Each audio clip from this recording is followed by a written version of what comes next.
Hello everyone, it's Amanda Gore and we're talking about leading through change very fast because we only have 5 minutes. So if we're talking about leading through change, in essence what we're talking about is leading through uncertainty. And uncertainty always leads to fear, or almost always. Hardly anybody wakes up with a whole lot of uncertainty and goes, oh awesome, this is such an adventure. If we were all like that, it'd be very different. But anyway, most of us react to change and uncertainty with fear. And in business, one of the big things that I think we miss so much, particularly with leadership, is that everything in life is about F-L-I-N-G-S.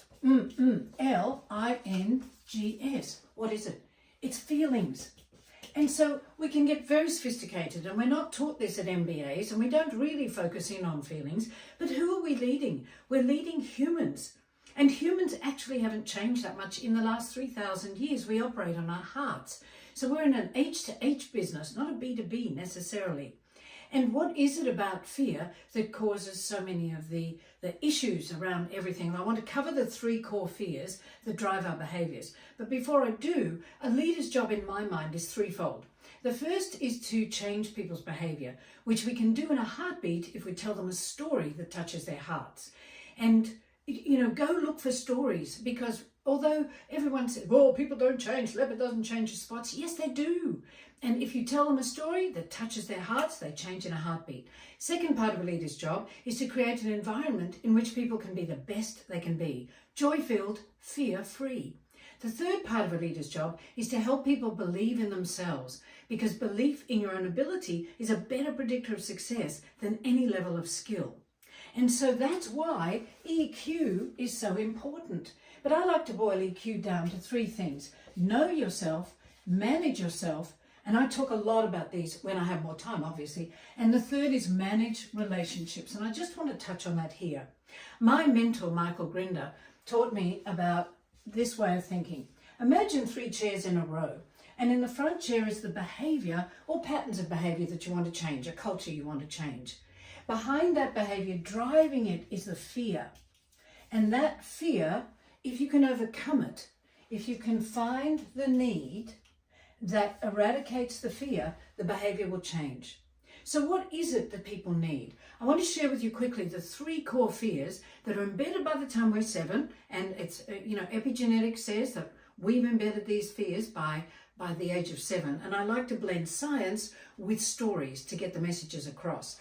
So the 3 core fears that we usually have embedded. The first is I am not worth loving.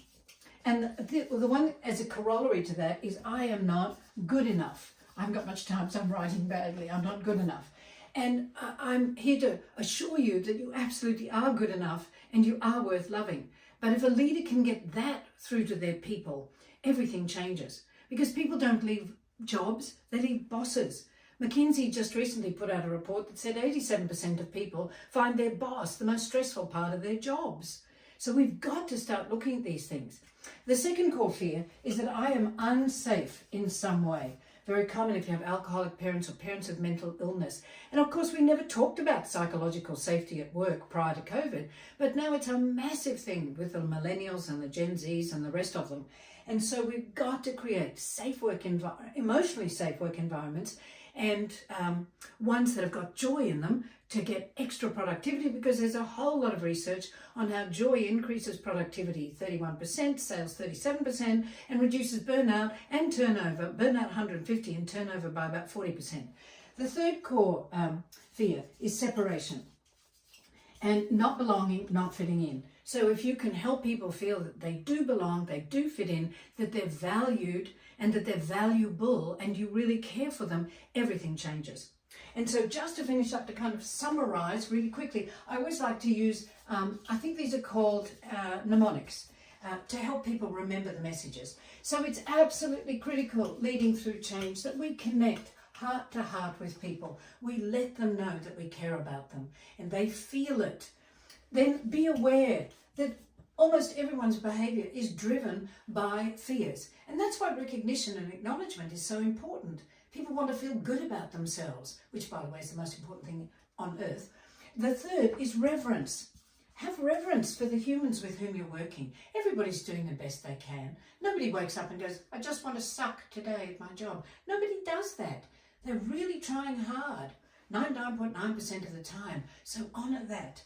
And this E is for energy. And enthusiasm, that says enthusiasm, I haven't got time. And engagement, that says engagement. Because, you know, most of you will have stayed in hotels. And if you've stayed in a lot of them, you'll know that you can tell how good the general manager is within seconds or minutes of walking into the place.